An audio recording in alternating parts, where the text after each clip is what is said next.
ما طلعت شمس ولا غربت إلا وأنت في قلبي. الحمد لله وكفى وسلام على عباده الذين اصطفى.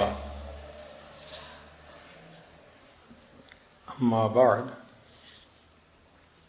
أعوذ بالله من الشيطان الرجيم. بسم الله الرحمن الرحيم. إنهم كانوا يسارعون في الخيرات ويدعوننا رغبا ورهبا وكانوا لنا خاشعين. سبحان ربك رب العزة عما يصفون وسلام على المرسلين والحمد لله رب العالمين. اللهم صل على سيدنا محمد وعلى آل سيدنا محمد وبارك وسلم. قرآن مجید فرقان حمید میں اللہ رب العزت نے انبیاء کرام کا تذکرہ فرمایا اور آخر پر نچوڑ یہ نکالا کہ انہم کانوا یسارعون فی الخیرات. یہ وہ لوگ تھے جو نیک کام کرنے میں جلدی کرتے تھے، نیک کام بڑھ چڑھ کے کرتے تھے، بھاگ بھاگ کے کرتے تھے. وَيَدْعُونَنَا رَغَبًا وَرَهَبًا، اور ہمیں پکارتے تھے رغبت کے ساتھ اور خوف کے ساتھ، امید کے ساتھ اور خوف کے ساتھ ہمیں پکارتے تھے. وَكَانُوا لَنَا خَاشِعِينَ، اور ہم سے ہی وہ ڈرا کرتے تھے. اس آیت مبارکہ میں دو اہم باتیں بتائی گئی ہیں کہ مومن کو اللہ رب العزت کے ساتھ امید اور خوف دونوں طرح کا معاملہ ہوتا ہے. قیل الایمان بین الخوف والرجاء، یہ کہا جاتا ہے کہ ایمان امید اور خوف کے درمیان ہوتا ہے. جس طرح بدلتے موسم کا پتہ نہیں چلتا، انسان کی کیفیات کا بھی پتہ نہیں چلتا. تو مختلف کیفیات انسان کی ہوتی ہیں، کبھی اس کو خوف فائدہ دیتا ہے، کبھی امید فائدہ دیتی ہے. اس لیے کہ فإن الخوف اذا فارق القلب خریبا، اس لیے کہ جب دل سے خوف نکل جاتا ہے تو دل بگڑ جاتا ہے. والغالب على نفس الفتور والکسل عن الطاعات، اور جب دل سے خوف خدا ختم ہو جاتا ہے تو دل سے اطاعت گزاری میں سستی شروع ہو جاتی ہے. والمیل الی الشہوات، اور انسان پھر شہوات کی طرف مائل ہو جاتا ہے. وَدَوَاءُ ذَلِكَ الْخَوْفُ، اور اس کی دوا اللہ کا خوف ہے. فَأَمَّا مَنْ دَامَ عَلَيْهِ الْخَوْفُ، اور جس بندے پر زیادہ ہی خوف کی کیفیت رہے، حَتَّى مَالَ إِلَى الْقُنُوطِ، حتیٰ کہ وہ مایوس ہونے لگ جائے. فَيَنبَغِي أَن يُدَاوِي بِالرَّجَاءِ، تو چاہیے کہ پھر اس کا دوا امید کے ساتھ کرے. وَيُذْكَرُ سِعَةَ رَحْمَتِ اللَّهِ، پھر اللہ تعالیٰ کی رحمتوں کا تذکرہ کرے. فَمِثَالُ الْخَوْفِ وَالرَّجَاءِ، خوف اور امید کی مثال ایسی ہے کمثل الحرارۃ والبرودہ، جیسے انسان کے جسم میں حرارت اور ٹھنڈک ہوتی ہے، گرمی اور ٹھنڈک ہوتی ہے. فمن غالب علیہ احدہما یداوی بالآخر حتی یرجع الی حد الاعتدال، ٹھنڈک مزاج میں آ جائے تو پھر حرارت پیدا کرنے والی دوائیاں دیتے ہیں، اور طبیعت میں حرارت ہو جائے تو ٹھنڈک پیدا کرنے والی دوائیاں دیتے ہیں، حتیٰ کہ طبیعت اعتدال میں آ جائے. اور حدیث مبارکہ ہے لو وزن خوف المؤمن ورجاؤہ لاعتدلا، کہ اگر مومن کے دل میں جو اللہ کا خوف ہوتا ہے یا امید ہوتی ہے، ان دونوں کا وزن کیا جائے تو دونوں برابر برابر ہوں گے، یعنی امید اور خوف برابر برابر.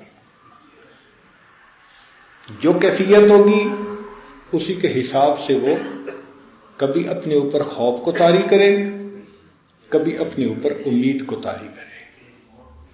اس کی مثال یوں سمجھے، امام غزالی رحمۃ اللہ علیہ نے لکھا ہے کہ ایک گدھا گڑھے میں جا گرے تو اس کو نکالنے کے لیے گلے میں رسی ڈالتے ہیں اور پھر اس کو چارہ دکھاتے ہیں، تو وہ چارے کو دیکھ کے خود نکلنے کی کوشش کرتا ہے، اور اگر خود نکلنے کی کوشش نہ کرے تو پیچھے سے ڈنڈا لگاتے ہیں. تو چارہ دکھانے کا نام امید اور ڈنڈا لگانے کا نام خوف.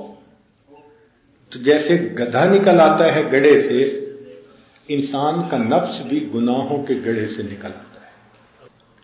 حضرت علی رضی اللہ تعالیٰ عنہ فرمایا کرتے تھے کہ میرے نزدیک قرآن مجید کی سب سے زیادہ امید افزا آیت یہ ہے، قل یا عبادی الذین اسرفوا علی انفسہم لا تقنطوا من رحمت اللہ.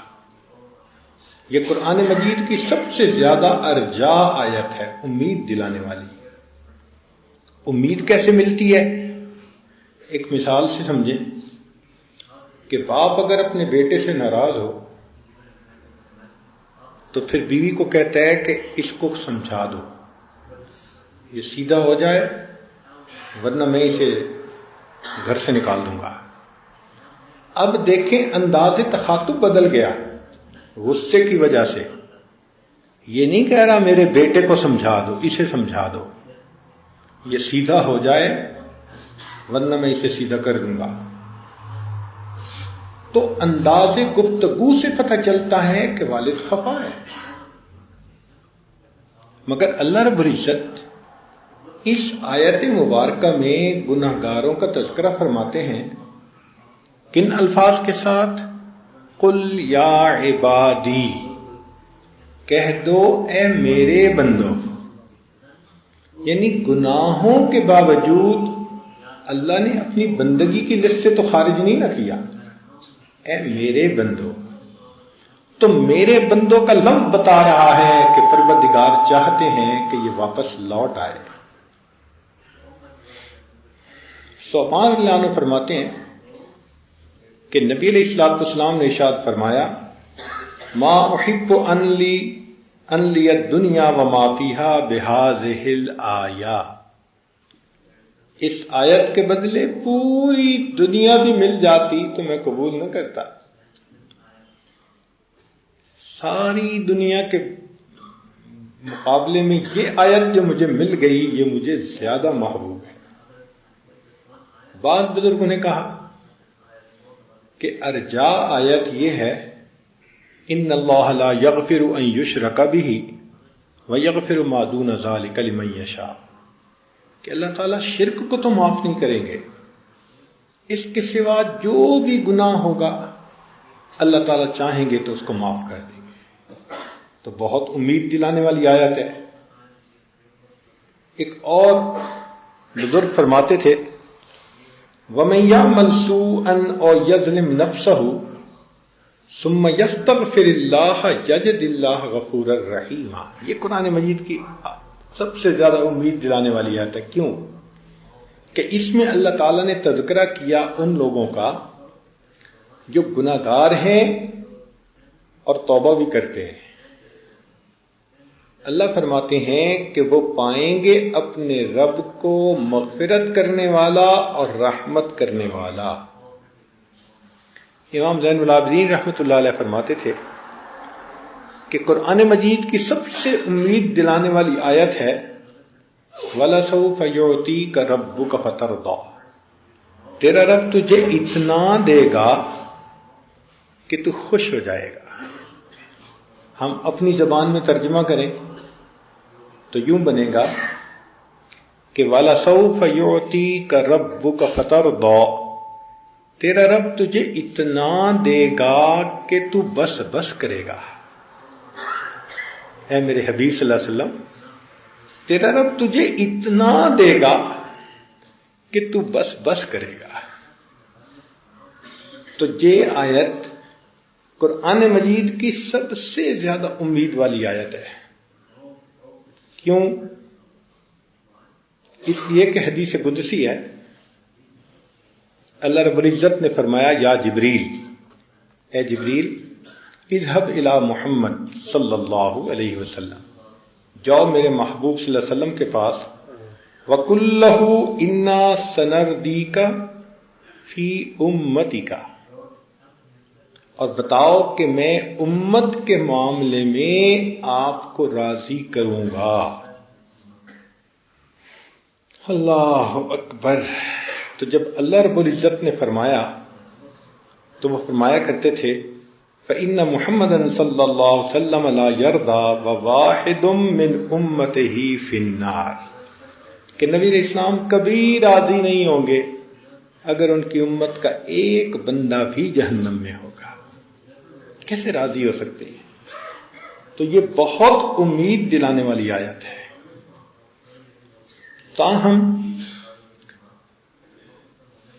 خوف کا تعلق خارج کے ساتھ ہوتا ہے اور حزن کا تعلق داخل کے ساتھ ہوتا ہے. اندر جو غم ہوتا ہے نا اس کو حزن کہتے ہیں، اور باہر سے جو ڈر ہوتا ہے کسی کا اس کو خوف کہتے ہیں. اب خوف اور حزن دونوں کی تاثیر ہے. حزن کی تاثیر یہ ہے کہ جب انسان کا دل محزون ہو تو کھانا پینا چھوٹ جاتا ہے. جوان بیٹا فوت ہو گیا، ماں کا دل ہی نہیں چاہتا کھانے کو. بیٹا گم ہو گیا، کھانے کو دل نہیں چاہتا. بچہ فیل ہو گیا، اس کا کھانے کو دل نہیں چاہتا. کسی نے پبلک انسلٹ کر دی، چونکہ دل غم زدہ ہے، کھانے کو دل نہیں چاہتا. تو حزن کی وجہ سے کھانا پینا چھوٹ جاتا ہے، اور خوف کی وجہ سے انسان سے گناہ چھوٹ جاتے ہیں. جس بندے کے دل میں اللہ کا خوف ہوتا ہے وہ پھر گناہوں کو چھوڑ دیتا ہے. اور یہ بھی ایک مزے کی بات ہے کہ مخلوق کا خوف ہو تو جس سے خوف ہو انسان دور بھاگتا ہے. جس سے خوف زدہ ہو ہمیشہ اس سے دور بھاگتا ہے. مگر اللہ کے خوف کی یہ صفت ہے کہ جس کے دل میں جتنا اللہ کا خوف ہوتا ہے وہ اتنا اللہ کے قریب ہو جاتا ہے.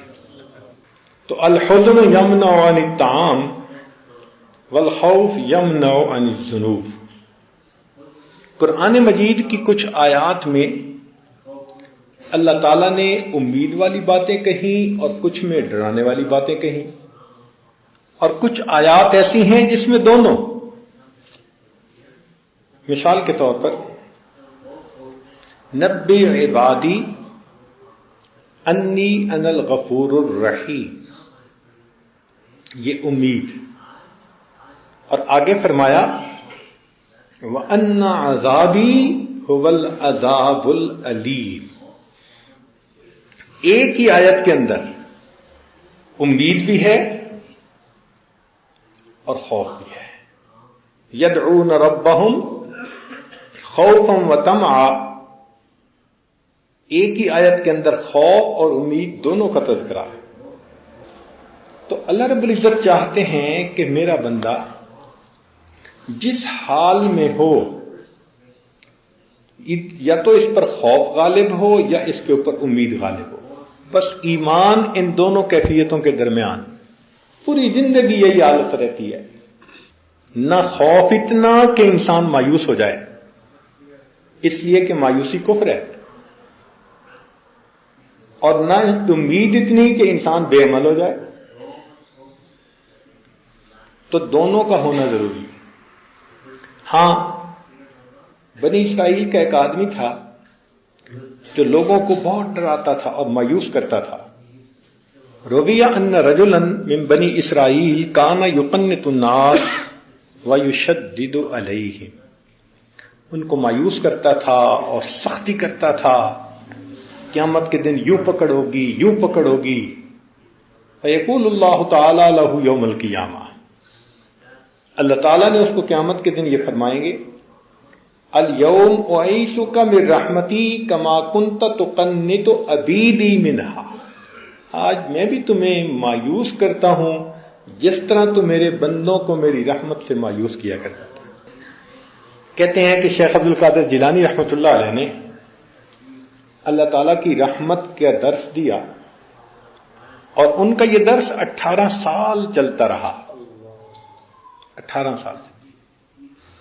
سال کے بعد ایک مرتبہ انہوں نے خوف کی آیت پڑھی اور ایسا بیان کیا کہ رو رو کے لوگوں کی آنکھیں سوج گئیں، بے ہوش ہو گئے، حتیٰ کہ کچھ لوگوں کے جنازے اٹھے، دل پہ اتنا اللہ کا خوف آیا۔ تو اللہ رب العزت نے الہام فرمایا، میرے پیارے، میرے بندوں کے سامنے میرے خوف کا تذکرہ کرتا ہے۔ تو عرض کیا، اللہ میں نے 18 سال تیری رحمت کا تذکرہ کیا، تو الہام ہوا کیا 18 سال میں میری رحمت ختم ہو گئی تھی؟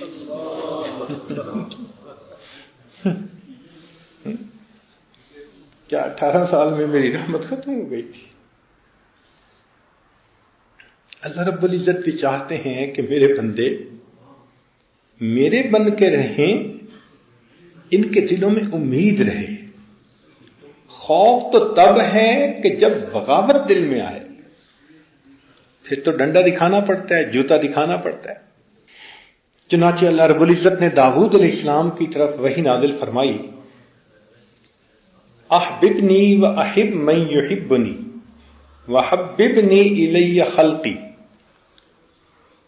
کہ آپ بھی مجھ سے محبت کریں اور بندوں کے دلوں میں بھی میری محبت ڈالیں اور مجھے بھی مخلوق کا محبوب بنا دیں۔ تو داؤد علیہ السلام نے پوچھا، یا رب وکیف احببک الی خلقک، آپ کو کیسے میں مخلوق کا محبوب بناؤں؟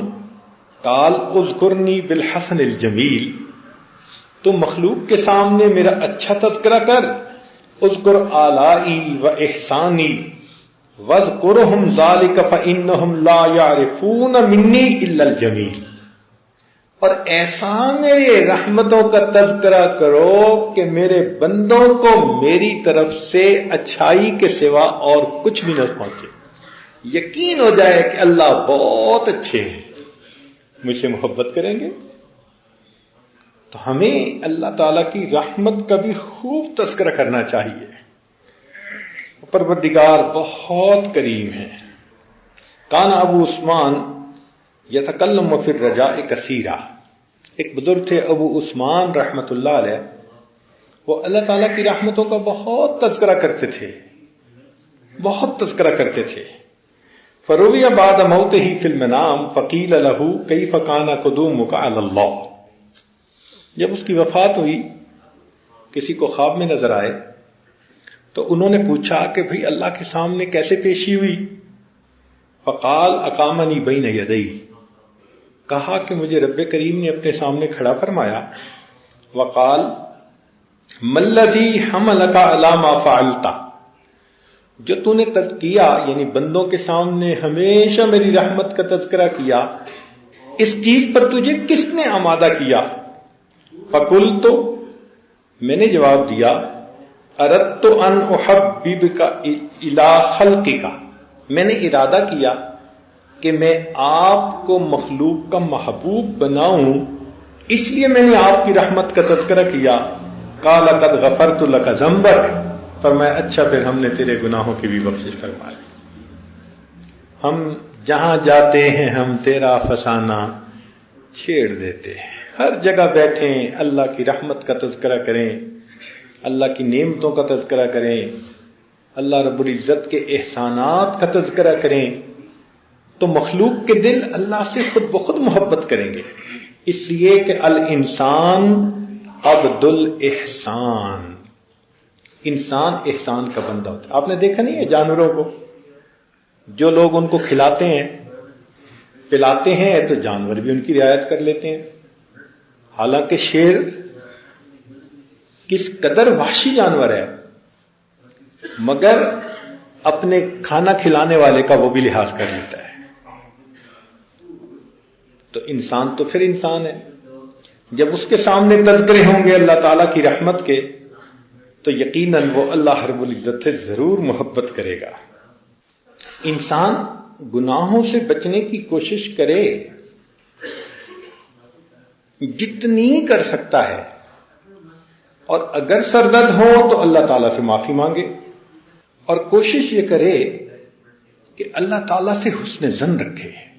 حدیث پاک میں ہے تم میں سے کوئی بندہ نہ مرے مگر اس حال میں کہ اللہ تعالیٰ کے ساتھ حسن ظن ہو، اچھا گمان ہو کہ میرا مالک بہت کریم ہے، بڑا مہربان ہے، وہ ضرور میرے اوپر مہربانی فرمائے گا.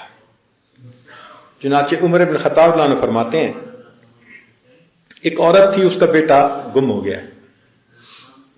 وہ بیچاری لشکر میں ادھر ادھر بھاگی پھر رہی تھی اور اس کو کوئی ہوش نہیں تھا. اچانک اس کو بیٹا ملا، اس نے بیٹے کو اٹھایا، سینے سے لگایا اور خوب اس کو پیار کیا. تو جب اس کو اس طرح پیار کرتے دیکھا تو نبی اسلام نے صحابہ سے پوچھا کیا یہ ماں اپنے اس بیٹے کو آگ میں ڈال دے گی؟ تو صحابہ نے عرض کیا اے اللہ کے حبیب صلی اللہ علیہ وسلم، یہ تو اتنی پاگل بنی پھرتی ہے کہ ذرا نظروں سے اوجھل ہوا تو اس کو چین نہیں تھا، قرار نہیں تھا.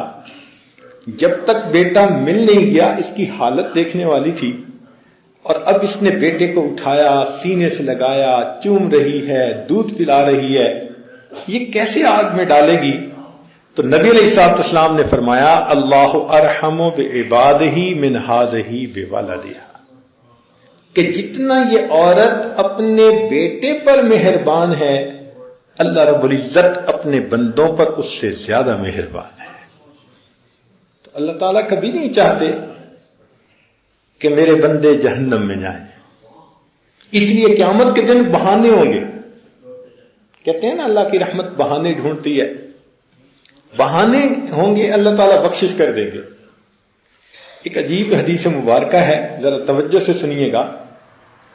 روی ان رجلین یوم القیامت یخرجان من النار، روایت ہے کہ قیامت کے دن دو بندے جہنم میں ہوں گے، اللہ تعالیٰ ان دونوں کو جہنم سے نکالیں گے.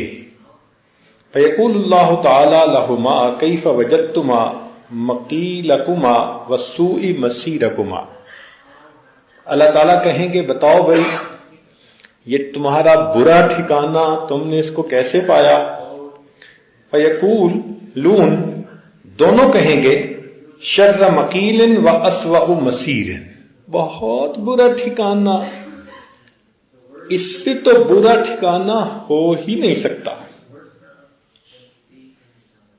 فیقول اللہ تعالی فیأمر بردہما الی النار، پھر اللہ تعالیٰ جب ان سے یہ سنیں گے نا کہ واقعی بہت برا ٹھکانہ، اللہ ان دونوں کو حکم دیں گے اچھا جاؤ جہنم میں. فاما احدہما فیبادر الیہا، ان میں سے ایک تو بھاگ پڑے گا، سپیڈ لگا دے گا کہ اللہ کا حکم ہو گیا جاؤ جہنم میں، وہ بھاگ پڑے گا. وَأَمَّا الْآخَرُ، جو دوسرا ہوگا فَيَتَفَقَّفُ، وہ ذرا رکے گا، پھر پیچھے دیکھے گا، پھر کچھ چلے گا، پھر پیچھے دیکھے گا. فَيَقُولُ اللَّهُ تَعَالَى لَلَّذِي بَادَرَ مَا حَمَلَكَ عَلَى مَا صَنَعْتُ، ان میں سے اللہ اس سے پوچھیں گے جو بھاگ پڑا تھا کہ تو نے ایسے کیوں کیا؟ فیقول، وہ کہے گا عصیتک فی الدنیا، اللہ دنیا میں آپ کی نافرمانی کر بیٹھا. افاعصیک فی الآخرہ، کیا میں آخرت میں بھی آپ کی نافرمانی کروں؟ تو آپ کا حکم ہوا جاؤ جہنم میں، تمہیں بھاگ پڑا. ویقول للذی توقف ما حملک علی ما صنعت، اور جو بندہ رک رک کے جا رہا تھا، پیچھے دیکھتا جا رہا تھا، اس سے پوچھیں گے تو نے ایسے کیوں کیا؟ فیقول، وہ کہے گا حسن ظنی بک یا رب حین اخرجتنی منہا اللہ تعیدنی الیہا. اللہ حسن ظن تھا، سنا ہوا ہے کہ آپ ایک دفعہ جہنم سے جس کو نکالیں گے دوبارہ اس کو کبھی نہیں لوٹائیں گے. میں اس لیے پیچھے مڑ مڑ کے دیکھتا تھا شاید آپ کی رحمت ہو جائے. فَيَرْحَمُهُمَا، اللہ دونوں پر رحمت فرمائیں گے. وَيَأْمُرُ بِهِمَا إِلَى الْجَنَّةِ، اور دونوں کو جنت داخلے کا حکم فرما دیں گے. پروردگار کتنا کریم ہے، جس کی رحمت بہانے ڈھونڈتی ہے. وروی ان رسول اللہ صلی اللہ علیہ وسلم قال، یہ رحمت کی بات عجیب سننے سے لائق ہے کہ نبی علیہ الصلوۃ والسلام نے ارشاد فرمایا والذی نفس محمد بیدہ، قسم ہے اس ذات کی کہ محمد صلی اللہ علیہ وسلم کی جان جس کے قبضے میں ہے، لَيَغْفِرَنَّ اللَّهُ تَعَالَى يَوْمَ الْقِيَامَةِ مَغْفِرَةً، کہ اللہ قیامت کے دن اتنی بخشش کرے گا ما خطرت علی قلب بشر، کسی بشر کے دل پر اس کا گمان بھی نہیں گزرا، سوچ بھی نہیں سکتا انسان، وہاں تک اللہ تعالی کی مغفرت ہوگی. پھر نبی علیہ السلام نے فرمایا والذی نفسی بیدہ، قسم ہے اس ذات کی کہ جس کے قبضے میں میری جان ہے، لَيَغْفِرَنَّ اللَّهُ يَوْمَ الْقِيَامَةِ مَغْفِرَةً، کہ اللہ تعالیٰ قیامت کے دن اتنی مغفرت فرمائیں گے، يَتَطَاوَلُ لَهَا إِبْلِيسُ رَجَاءَ أَن تَنَالَهُ، کہ ابلیس بھی گردن اٹھا کر دیکھے گا شاید میری بھی مغفرت ہو جائے گی. اتنی اگر اللہ کی رحمت ہوگی کہ شیطان کو بھی امید لگ جائے گی تو سوچیں تو صحیح، وَكَانَ بِالْمُؤْمِنِينَ رَحِيمًا، قیامت کے دن وہ اللہ تعالیٰ اپنے ایمان والے بندوں کے ساتھ بڑا رؤوف الرحیم ہوگا.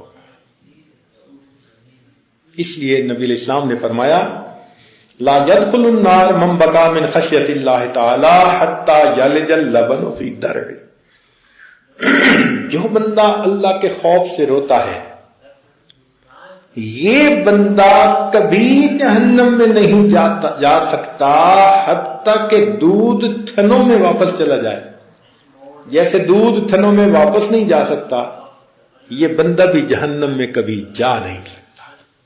جو اللہ رب العزت کی ڈر اور خوف کی وجہ سے روتا ہو. اللہ اکبر کبیرہ.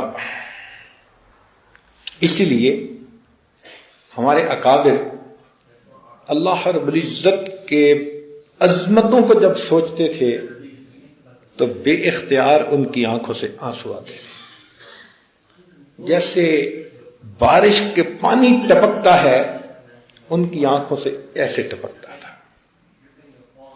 اللہ اکبر کبیرہ.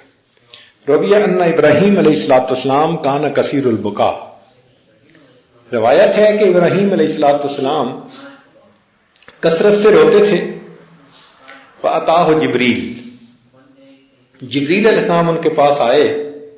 وقال لہ الجبار یقرئک السلام، اور کہا کہ جبار نے آپ کو سلام بھیجے ہیں. ویقول، اور یہ کہا ہے هل رأیت خلیلا یخاف خلیلہ، کیا آپ نے کسی خلیل کو دیکھا کہ اپنے خلیل سے ڈرتا ہو؟ فقال یا جبریل، تو ابراہیم علیہ السلام نے آگے سے جواب دیا، اے جبرائیل، اذا ذکرت خطیئتی نسیت خلتی، جب میں اپنی خطا کو کبھی یاد کرتا ہوں تو مجھے اپنا خلیل ہونا یہ بات بھول جاتی ہے. اور خطا کیا تھی؟ قوم نے کہا تھا چلو میلے پر، تو انہوں نے کہا تھا انی سقیم، طبیعت ٹھیک نہیں، میں نہیں جا سکتا. مگر چونکہ اس میں وسعت تھی، معنی میں کوئی بدن کی مرض تو تھی نہیں، طبیعت پہ چیز ناگوار تھی، تو چونکہ سقیم کا لفظ استعمال کر لیا تھا، اتنی سی بات پر بھی ڈرتے تھے کہ اللہ تعالیٰ قیامت کے دن سچوں سے ان کی سچائی کے بارے میں پوچھیں گے تو میں کیا جواب دوں گا. اگر یہ انبیاء کرام کا خوف ہے کہ وہ اللہ رب العزت سے اتنا ڈرتے تھے، تو پھر سوچئے کہ ہمیں اللہ رب العزت سے کس قدر ڈرنے کی ضرورت ہے۔ اس لیے ہمارے اکابر ایک ایک آیت کو پوری پوری رات پڑھتے رہتے تھے اور روتے رہتے تھے، پوری پوری رات۔ چھوٹی سی کئی دفعہ بات ہوتی ہے اور اللہ تعالیٰ کی بے نیازی ظاہر ہو جاتی ہے۔ چنانچہ بنی اسرائیل کا ایک عجیب واقعہ ہے، اس کو مولانا روم رحمۃ اللہ علیہ نے بھی اپنی مثنوی شریف میں لکھا ہے۔ خرج عیسیٰ علیہ السلام یوم و معہ عابد من عباد بنی اسرائیل۔ عیسیٰ علیہ السلام ایک دن نکلے اور بنی اسرائیل کے عبادت گزاروں میں ایک بڑا نیکوکار اور عبادت گزار بندہ ان کے ساتھ تھا۔ فتابعہما رجل عاصٍ، تو ایک گناہ گار بندہ ان کے پیچھے پیچھے چلنے لگ گیا، عیسیٰ علیہ السلام اور اس نیک بندے کے۔ فماقتہ العابد، عابد نے اس چیز کو ناپسند سمجھا، وقال، اور یہ کہا، اللہم لا تجمع بینی و بین ھذا العاصی، اللہ مجھے اور اس گناہ گار کو قیامت کے دن اکٹھا نہ کرنا۔ ادھر اس نے یہ کہا اور ادھر وہ گناہ گار جو تھا، جو پیچھے پیچھے آ رہا تھا، وہ اللہ سے دعا مانگتا ہے، فقال العاصی اللہم اغفر لی، تو گناہ گار نے یہ دعا مانگ لی، اللہ مجھے بخش دینا۔ فاوحى اللہ تعالی الی عیسیٰ علیہ السلام، اللہ نے عیسیٰ علیہ السلام کی طرف وحی بھیجی، قد استجبت دعاءہما، میں نے ان دونوں کی دعاؤں کو قبول کر لیا۔ فرددت الصالح، پس میں نے اس نیک بندے کو اپنے دربار سے دھتکار دیا، وغفرت للمحروم، اور اس گناہ گار کو میں نے بخشش فرمایا۔ کہ گناہ گار نے کہا تھا اللہ بخشش کر دے، تو میں نے اس کی بخشش کر دی، اور کیونکہ اس نیک نے دعا مانگی تھی اللہ مجھے اس کے ساتھ اکٹھا نہ کرنا، لہذا میں نے اس کو جنت کی بجائے جہنم میں بھیج۔ کتنی چھوٹی سی بات ہے، پتہ نہیں کتنے سالوں سے عبادت میں لگا ہوگا، مگر اس کی یہ چھوٹی سی بات جو ظاہر ہمارے دیکھنے میں، اللہ کے ہاں تو چھوٹی نہیں ہے نا، مگر ہمارے دیکھنے میں تو یہ چھوٹی سی بات ہے، اس ایک بات پر اللہ رب العزت کی طرف سے اس کے اوپر پکڑ آ گئی۔ تو اس لیے ہمارے اکابر اللہ رب العزت کی شان بے نیازی سے ڈرتے تھے۔ کہتے ہیں کہ سفیان ثوری رحمۃ اللہ علیہ ایک مرتبہ رو رہے تھے، ان کے ایک دوست آئے، انہوں نے پوچھا کہ کیوں رو رہے ہیں، کوئی گناہ سرزد ہو گیا؟ تو ایک گندم کا دانہ پڑا تھا، انہوں نے گندم کا دانہ اٹھایا اور کہا کہ اللہ کی قسم میں نے اس گندم کے دانے کے برابر بھی کوئی اللہ کی نافرمانی نہیں کی، میں نے ارادے سے کوئی گناہ نہیں کیا، گندم کے دانے کے برابر بھی گناہ نہیں کیا۔ اس نے کہا جب گناہ نہیں کیا تو پھر روتے کیوں ہے؟ کہنے لگے میں اللہ کی شان بے نیازی سے رو رہا ہوں، کیا معلوم کہ موت کے وقت میں ایمان کی سلامتی کے ساتھ جاؤں گا یا ایمان سے محروم ہو جاؤں۔ تو ہمارے اکابر ڈرتے روتے رہتے تھے کہ موت کے وقت کہیں ایمان سلب نہ ہو جائے۔ چنانچہ موت کے وقت شیطان اس کے سامنے ایسی صورت بنا کے آتا ہے کہ بندے کے دل میں ڈالتا ہے کہ تو خواہ مخواہ اتنا ہی باتیں کرتا رہا، اتنی ضرورت تو کوئی نہیں تھی۔ اس کے دل میں ایمان ہلا دیتا ہے اور اسی کنڈیشن میں اس بندے کی روح نکال لی جاتی ہے۔ یہ بہت خطرہ، بہت خطرہ، اس لیے ہمارے اکابر ڈرا کرتے تھے۔ تاب رجل نباش، ایک بندہ تھا کفن چور تھا، لوگ دفن کر کے آتے تھے، وہ قبر کھود کے رات کو نیا کفن نکال لیتا تھا اور مردے کو ویسے ہی مٹی میں دبا دیتا تھا۔ فسئل عن توبتہ، لوگوں نے پوچھا بھئی تو نے توبہ کیسے کی؟ قال، کہنے لگا رأیت سبعین رجلا فی قبورہم، میں نے 70 بندوں کی قبروں کو کھولا، قد حولوا عن القبلہ، میں نے دیکھا سب کے چہرے قبلے سے پھرے ہوئے تھے۔ تو رکھنے والے تو قبلے کی طرف منہ کر کے آتے ہیں نا، لیکن چونکہ زندگی میں قبلہ کوئی اور ہوتا ہے نا، گناہوں کا قبلہ کچھ اور بنا ہوتا ہے، تو اللہ تعالیٰ اس کا چہرہ بدل دیتے ہیں۔ اللہ اکبر کبیرہ۔ تو ہمارے اکابر اس لیے اللہ رب العزت کی بے نیازی سے ڈرتے تھے۔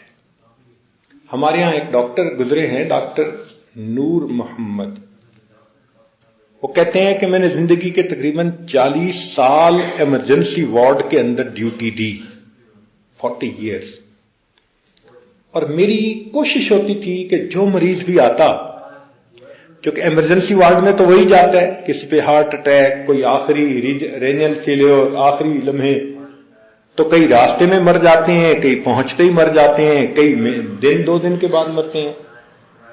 تو ایمرجنسی وارڈ میں تو یہ سلسلہ چلتا ہی رہتا ہے۔ تو وہ کہتے ہیں کہ جب بھی کوئی بندہ میرے پاس آتا میں اس کو کلمے کی تلقین کرتا، مگر میں نے دیکھا کہ اگر 100 بندوں کو میں نے کلمے کی تلقین دی تو ان میں سے صرف 5 ایسے تھے جو کلمہ پڑھ سکے، باقی بغیر کلمہ پڑھے دنیا سے چلے۔ تو میں اس تلاش میں تھا کہ یہ کلمہ کیوں نہیں پڑھتے۔ تو ایک بندے پہ ہارٹ اٹیک تھا مگر وہ ہوش میں تھا، میں نے اسے کہا کہ میں تمہیں کلمہ پڑھاؤں گا، تم پڑھنا، اور اگر تم نہ پڑھ سکو تو میں تم سے پوچھوں گا کہ کیا تم پڑھنے پہ قادر نہیں ہو، تو تم صرف آنکھوں سے اشارہ کر دینا۔ تو کہنے لگے کہ جب ہارٹ اٹیک زیادہ ہوا اور اس کی بالکل موت آنے لگی، کلمہ پڑھایا، اس نے نہیں پڑھا، تو میں نے اس سے پوچھا کہ کیا تمہاری زبان پہ قدرت نہیں گئی؟ اس نے آنکھوں کے اشارے سے کہا کہ ہاں، زبان پہ فالج پڑ گیا ہے، اب میں کلمہ پڑھنے کے اوپر قادر نہیں۔ تو آخری لمحے میں زبان پہ اللہ تعالیٰ فالج ڈال دیتے ہیں۔ یہ جو دو رنگی کی زندگی ہوتی ہے، گناہوں بھری زندگی ہوتی ہے، منمانی کی زندگی ہوتی ہے، اس کا نتیجہ یہی ہوتا ہے۔ اس لیے نبی علیہ الصلوۃ والسلام نے فرمایا کہ قیامت کہ قرب قیامت میں ایسا وقت آئے گا، تم دیکھو گے کہ ایک بندے کا نام پوری زندگی مسلمانوں کی فہرست میں ہوگا، جب موت کا وقت آئے گا تو مسلمانوں کی فہرست سے اس کا نام خارج کر دیا جائے گا۔ اب آخری وقت کیا ہوتا ہے، یہ ہمارے سر کے اوپر ایک خوف ہر وقت لگا، کس کے اوپر کب امتحان آ جائے، کس حال میں امتحان آ جائے۔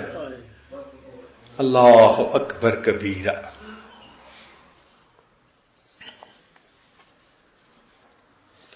چنانچہ ولما مکر بابلیس لعنہ اللہ طفق جبریل و میکائیل علیہم السلام یبکیان، کہ جب اللہ رب العزت نے شیطان مردود سے یہ کہا کہ فخرج منہا فانک رجیم، نکل جا یہاں سے تو مردود ہے، الحمدللہ یغفرکم اللہ، تو رب کریم نے فرمایا کہ اے جبرائیل اور اے میکائیل تم کیوں رو رہے ہو؟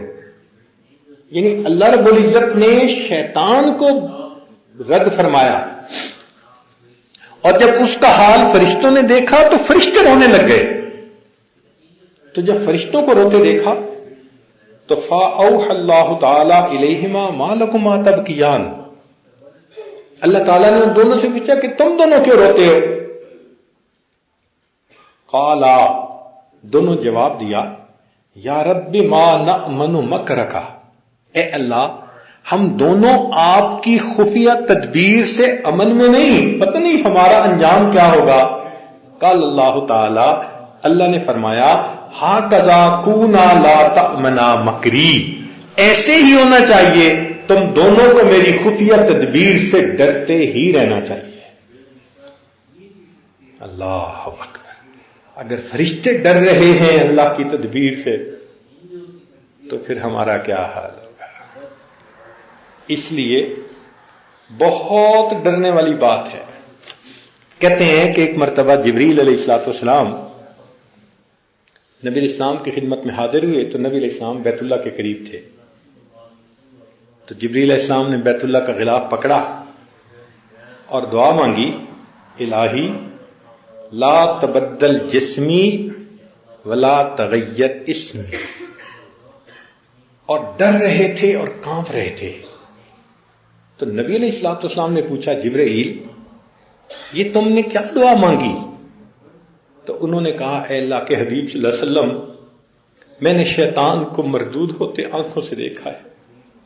ہزاروں سال اس نے عبادت کی تھی اور بالآخر وہ اللہ کے دربار سے دھتکار دیا گیا. تو جب سے میں نے شیطان کو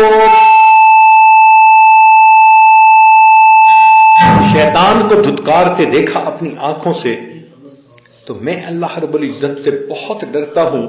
میں یہ دعا مانگ رہا تھا، الہی لا تغیر اسمی ولا تبدل جسمی. اللہ میرا نام نہ بدل دینا اور میرے بدن کو نافرمانوں کی قطار میں شامل نہ کر لینا. شیطان کا نام پہلے تو طاؤس الملائکہ کہا جاتا تھا نا، منیٹر فرشتوں کا، لیکن بعد میں پھر کیا ہوا؟ ابلیس مردود ہو گیا. اللہ نے نام بھی بدل دیا اور فرما برداروں کی فہرست سے اس کا نام نکال کے نافرمانوں میں شامل فرما دیا کہ یہ میرا دشمن ہے. تو کہنے لگے کہ جب میں نے شیطان کو مردود ہوتے دیکھا، اس وقت سے اللہ کا ایسا خوف ہے میرے دل میں کہ میں دعا مانگتا ہوں، الہی میرا نام نہ بدل دینا، میرے جسم کو فرما برداروں کی فہرست سے نکال کے نافرمانوں میں شامل نہ کر دے. فرشتے اگر روتے اور دعا کرتے ہیں تو ہمیں تو بہت زیادہ رونے کی ضرورت ہے. حضرت شیخ الحدیث رحمت اللہ علیہ نے واقعہ لکھا ہے نا، عبداللہ اندلسی رحمت اللہ علیہ کا، تفسیر سے لکھا ہے. حافظ الحدیث 1,00,000 حدیثیں یاد تھیں، حافظ قرآن تھے، لاکھوں بندے ان کے شاگرد تھے. حضرت شبلی رحمت اللہ علیہ کے شیخ ایک مرتبہ اپنے شاگردوں کے ساتھ جا رہے تھے. ایک نصارہ کی بستی کے قریب سے گزرنا ہوا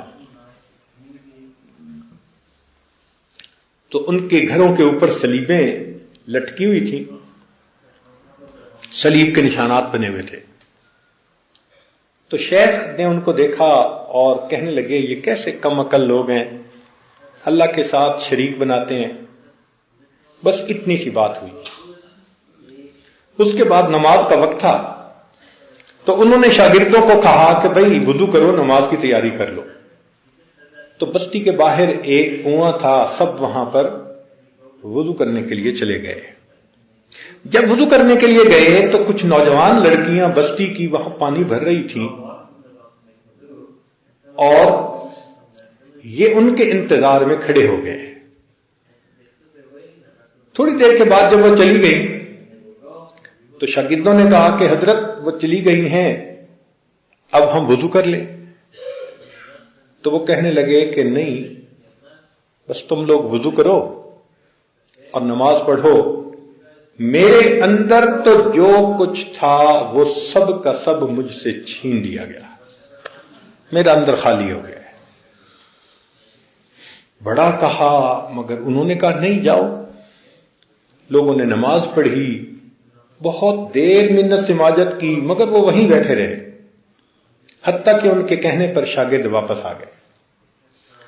اب جب واپس آئے اور انہوں نے آ کے اپنے مقام پہ لوگوں کو بتایا کہ ہمارے استاد کے ساتھ تو یہ بنا، تو لوگوں کا تو رو رو کے برا حال ہو گیا.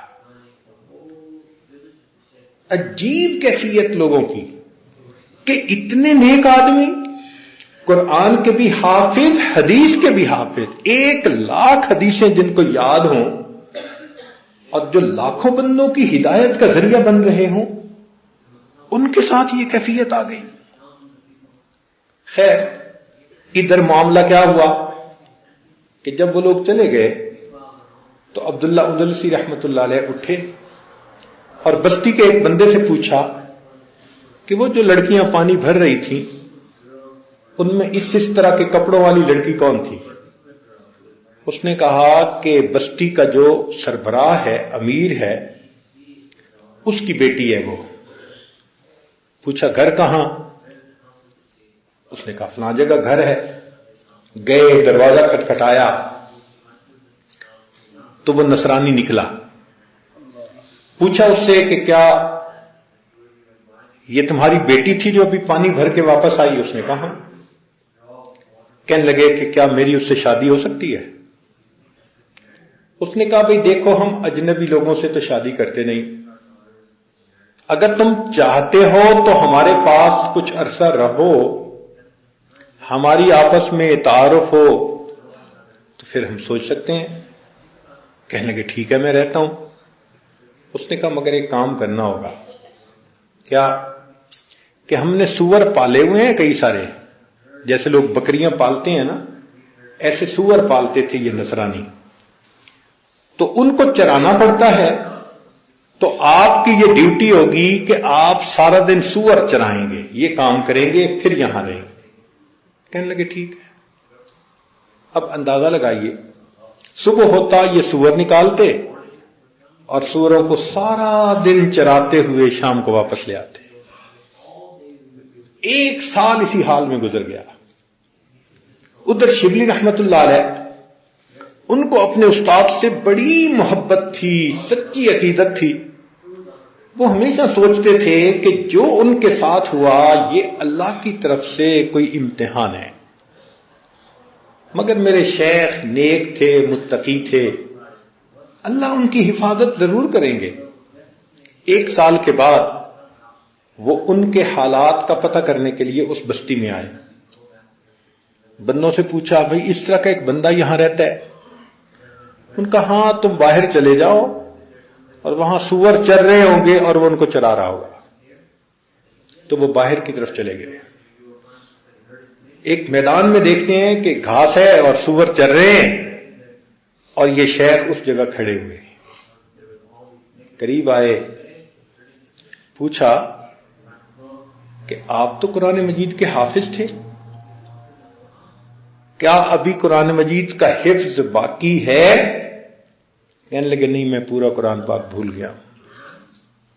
پورا قرآن پاک بھول گئے۔ انہوں نے کہا کوئی ایک آیت یاد ہو؟ تو سوچ کے کہنے لگے ہاں ایک آیت مجھے یاد آتی ہے۔ کیا؟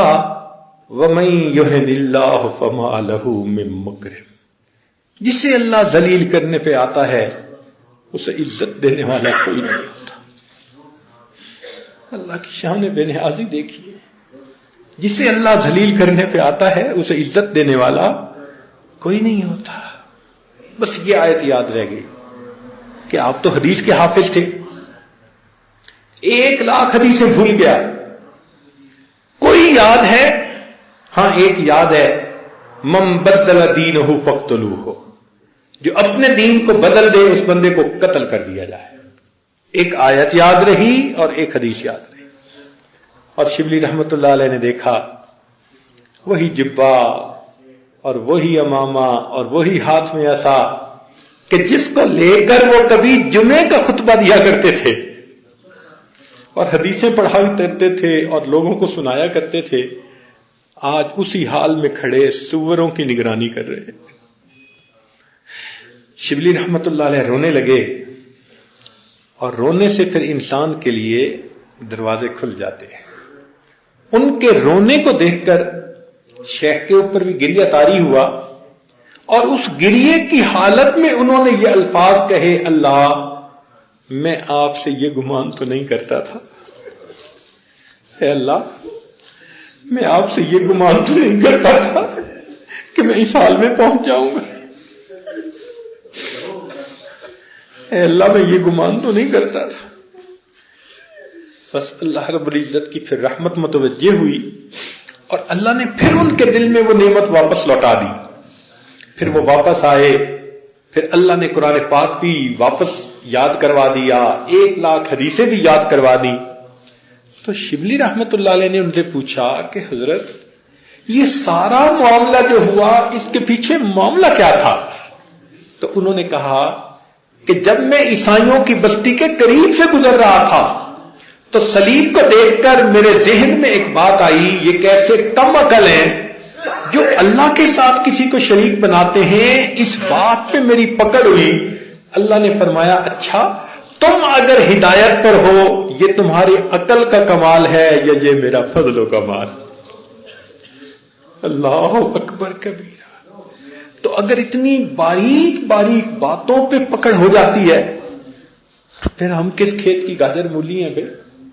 ہمیں تو اللہ تعالیٰ سے بہت ڈرنا چاہیے، جتنا کریں اتنا ڈریں کہ اے پروردگار عالم تو ہم پر مہربانی فرما دینا اور ہمیں اس دنیا سے جاتے ہوئے ایمان کی سلامتی کے ساتھ اللہ آخرت کی طرف لے جانا۔ ہم اس قابل نہیں ہیں۔ یہ فتنوں کا زمانہ ہے، دجالی فتنے شروع ہو چکے ہیں۔ نبی علیہ الصلوۃ والسلام نے جس وقت میں کہا کہ ایک وقت آئے گا تم دیکھو گے صبح ایک وقت ایمان والا ہوگا، شام سونے کے لیے بستر پہ جائے گا ایمان سے خالی۔ تو وہی کوئی غلطی نہ ہو جائے، کوئی کوتاہی نہ ہو جائے، انسان ہر وقت اللہ سے ڈرتا بھی رہے، معافی بھی مانگتا رہے اور اللہ تعالیٰ کی رحمت کی طرف متوجہ ہو۔ پروردگار عالم ہمارے حال پر رحمت کی نظر فرما اور الہی ہمیں اپنی رحمت ہی کا معاملہ فرما۔ ربنا تقبل منا انک انت السمیع العلیم تب علینا انک انت التواب الرحیم برحمتک یا ارحم الراحمین۔ تھوڑی دیر کے لیے مراقب ہو جائیے، آنکھوں کو بند کر لیجئے، سر کو جھکا لیجئے، دنیا اور جو کچھ دنیا میں ہے اس سے ہٹ کٹ کے اللہ رب العزت کی یاد میں ڈوب جائیے۔